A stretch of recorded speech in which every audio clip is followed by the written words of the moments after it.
L'affiche clandestine de la résistance française en juin 1942 reprend la déclaration de De Gaulle publiée dans les journaux clandestins, lui montre ce que c'est en revanche que l'esprit de résistance.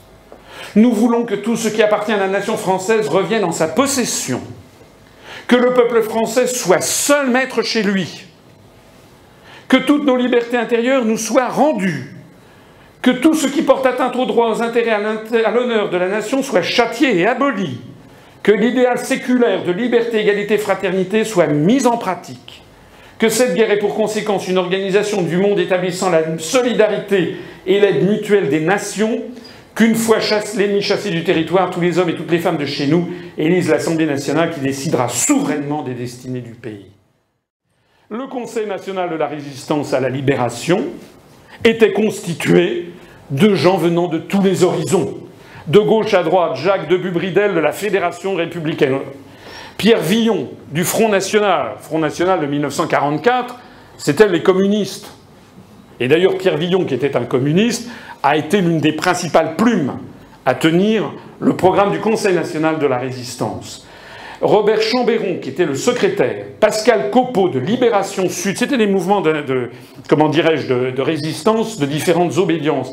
Jacques Lecomte-Boinet du Comité de défense de la République, André Mutter du CDLL, Jean-Pierre Lévy de Franc-Tireur, Pierre Meunier, excusez-moi, c'était les gens au fond, secrétaire. Et puis devant, première place, Gaston Tessier de la CFTC, donc des travailleurs chrétiens, Joseph Laniel de l'Alliance démocratique, Georges Bidault, le président qui était démocrate chrétien, Eugène Ribière de Libération Nord, Daniel Mayer du CRS, ici, Paul Bastide du Parti radical, Auguste Gillot du Parti communiste, Louis Saillon de la CGT. Il y avait donc au Conseil national de la résistance des gens venus de partout. Presque partout. Il y avait même au CNR, d'ailleurs, des gens d'extrême droite, de la cagoule, mais qui étaient des anti-allemands et qui avaient partagé le même souci, c'était de libérer la France de l'emprise étrangère. Donc il y avait des communistes, des socialistes, des gaullistes, des chrétiens, des démocrates chrétiens, des patrons et des ouvriers, le tout étant sous l'autorité de Charles de Gaulle, un homme de droite, monarchiste peut-être un peu dans sa jeunesse, influencé en tout cas par Charles Péguy, donc par un christianisme social, qui ensuite, après la Première Guerre mondiale, a été au cabinet de Pétain. C'est Pétain qui a fait la carrière de Gaulle au début. Dans les années 1923-25, il était au cabinet de Pétain comme une plume pour écrire pour le maréchal. Et puis c'est quelqu'un dont la destinée vous est connue, quelqu'un qui progressivement sortira, comme diraient les communistes, de sa classe sociale, de son origine, pour représenter la résistance française. Les représentants des 8 grands mouvements de résistance, il y avait donc Pierre Villon du Front National, Roger Coquoin pour ceux de la Libération, Jacques Lecomte-Boinet pour ceux de la Résistance, Charles Laurent pour Libération Nord, Pascal Lecopeau pour Libération Sud, Jacques-Henri Simon pour l'organisation civile et militaire, lui il représentait les bourgeois, les commerçants, les anciens combattants, les professions libérales universitaires, avec des conservateurs, c'était parfois même des maréchalistes, mais ils étaient hostiles à l'Allemagne et à la Révolution nationale de Pétain. Claude Bourdet pour Combat, c'était les gaullistes. Eugène Claudius-Petit pour Franc-Tireur, c'était des radicaux, des républicains, des anciens communistes. Et puis il y avait les représentants des 2 grands syndicats d'avant-guerre, Louis Saillon pour la CGT, les socialistes non communistes à l'époque, et Gaston Tessier pour la CFTC. Et puis il y avait les représentants des 6 principaux partis politiques, André Mercier pour le PC, André Le Troquer pour la SFIO, Marcel Rucard pour les radicaux, Georges Bidault pour les démocrates chrétiens, Joseph Laniel pour l'Alliance démocratique, et Debut-Bridel pour la Fédération républicaine. Donc, les leçons de la libération. Les leçons de la libération, c'est que la France n'a pu retrouver rapidement sa liberté et son indépendance que par l'union provisoire des Français de toutes les origines et de toutes les opinions politiques. Le programme du CNR de la résistance ne faisait que 5 pages. Ces 5 pages, c'était l'union des patrons et des ouvriers. C'était bien un programme d'union nationale. Je parle ici des petits mouvements, le MPEP ou le PRCF, qui, au lieu de faire alliance avec nous pour les européennes, n'ont rien trouvé de mieux que d'appeler à l'abstention. Ils ne représentent pas grand-chose. Mais quand vous allez sur leur programme, qui d'ailleurs est de plus en plus inspiré du nôtre, ils reprennent certains trucs de nous, et puis c'est à gauche toutes. Mais non! Si on veut faire sortir la France de l'Union européenne, il faut que tout le monde s'y mette, y compris des gens qui ne veulent pas être de gauche. De la même façon qu'il ne faut pas que écarter les gens de gauche. C'est un art tout difficile qui est une alliance nationale. Comme à de grands moments de notre histoire. Hein. Jeanne d'Arc, soldat de l'an 2, le Gambetta, voilà, De Gaulle. La partie du programme du CNR consacrée à l'avenir ne faisait que 2 pages. Les 3 premières pages, c'était sur ce qu'il allait faire pour se libérer des Allemands immédiatement.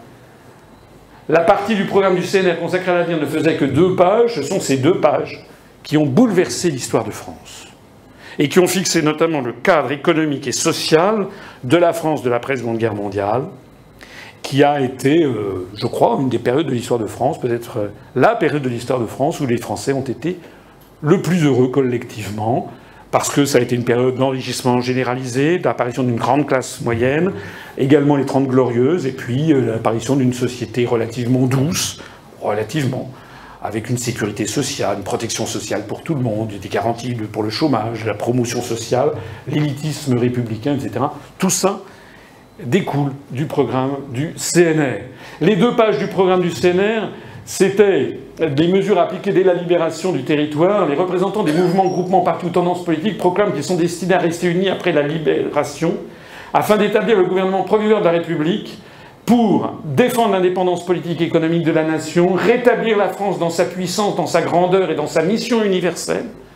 J'insiste là-dessus parce que quand moi je parle de temps en temps de la grandeur de la France, les gens disent « dans le pire des cas, c'est que je suis vraiment un vieux con », dans le meilleur des cas, pardon, mais dans le pire des cas, j'ai un immense facho.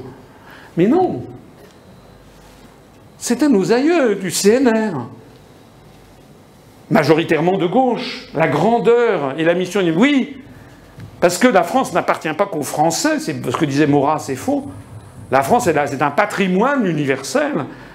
Dans l'ensemble des pays du monde, beaucoup de peuples se tournent pour savoir et que fait la France.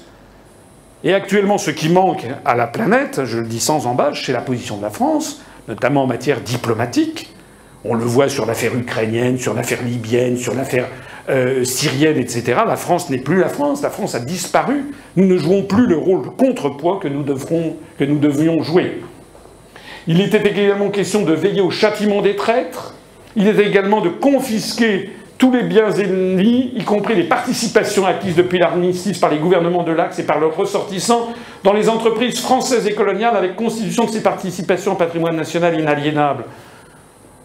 Et oui, parce que pendant la Seconde Guerre mondiale, il y avait eu les puissances de l'Axe qui avaient pris des participations dans les entreprises françaises.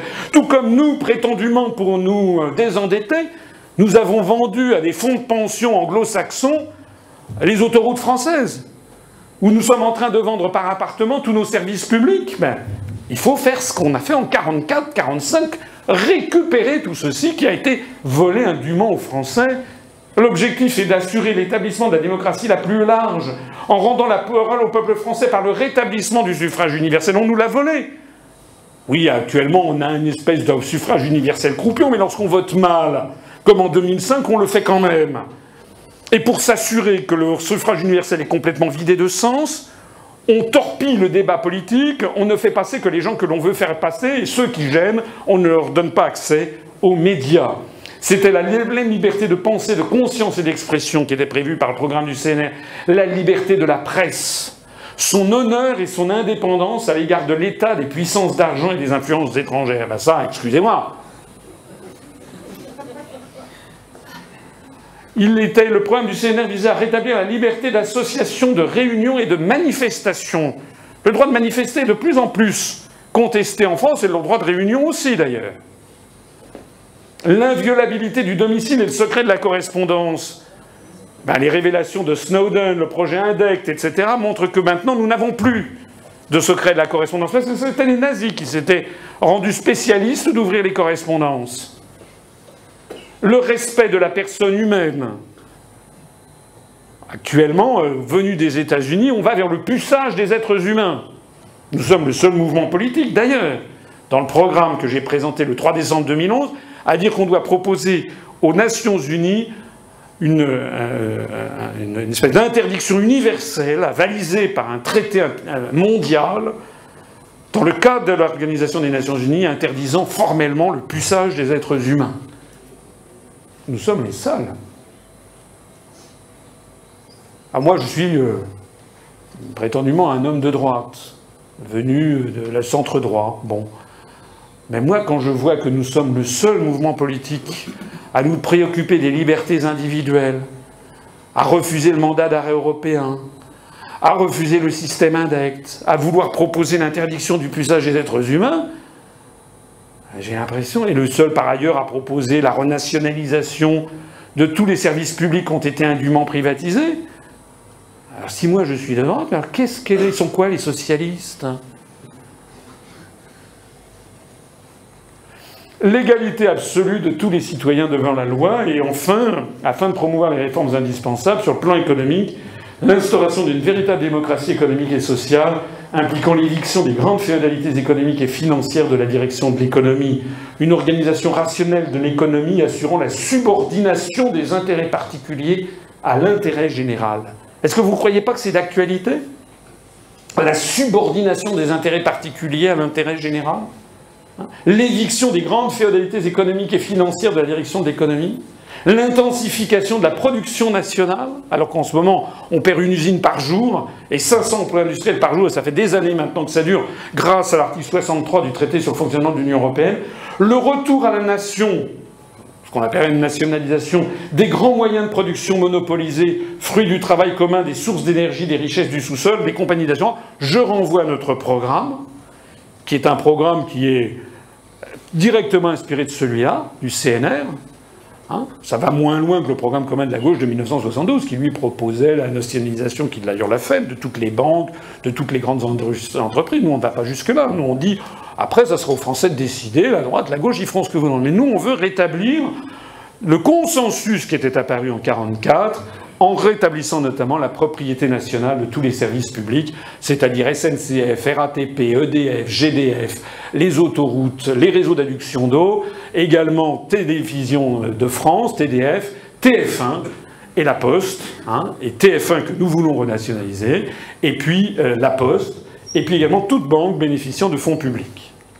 Le droit d'accès dans le cadre de l'entreprise aux fonctions de direction et d'administration par les ouvriers possédant les qualifications nécessaires, la participation des travailleurs à la direction de l'économie, pensée gaulienne, que nous avons également reprise dans notre programme. Le droit au travail et le droit au repos, notamment par le rétablissement et l'amélioration du régime contractuel du travail. Vous savez que tout ceci est démantelé en ce moment par toutes les directives européennes. Un rajustement important des salaires, la garantie d'un niveau de salaire et de traitement qui assure à chaque travailleur et à sa famille la sécurité, la dignité, la possibilité d'une vie pleinement humaine. Quand je vois qu'actuellement le programme du gouvernement est de s'inspirer directement de ce qui vient d'Allemagne, c'est-à-dire que des jeunes diplômés, d'ailleurs ils ne le seraient pas, ça serait pareil, mais des jeunes diplômés de l'enseignement supérieur sont payés 2 € de l'heure, ben, il est grand temps de se redresser. La garantie du pouvoir d'achat national par une politique tendant à une stabilité de la monnaie, la reconstitution dans ses libertés traditionnelles d'un syndicalisme indépendant, ben oui, parce que sous Pétain, les syndicats étaient devenus des syndicats jaunes, et ben aujourd'hui aussi, les syndicats français sont tous devenus des syndicats jaunes.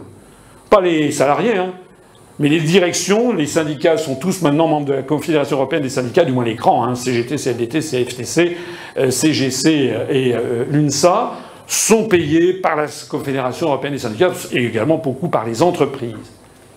Un plan complet de sécurité sociale visant à assurer à tous les citoyens des moyens d'existence, c'est ça qui est remis en cause par la construction européenne, la sécurité de l'emploi, la réglementation des conditions d'embauchage, l'élévation et la sécurité du niveau de vie, une retraite permettant aux vieux travailleurs, voilà, etc. Bon, j'oublie tout ça.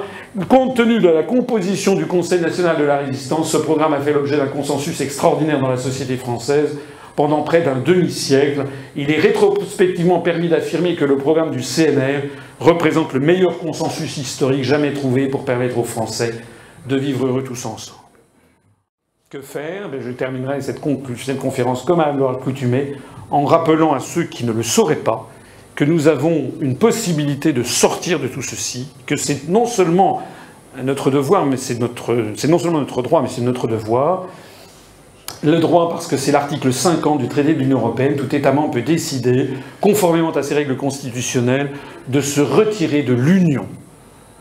Nous voudrions déjà qu'on puisse en débattre. Vous noterez qu'à la télévision et à la radio française, pas une seule personne a jamais parlé de l'article 50 du traité de l'Union européenne. Jamais.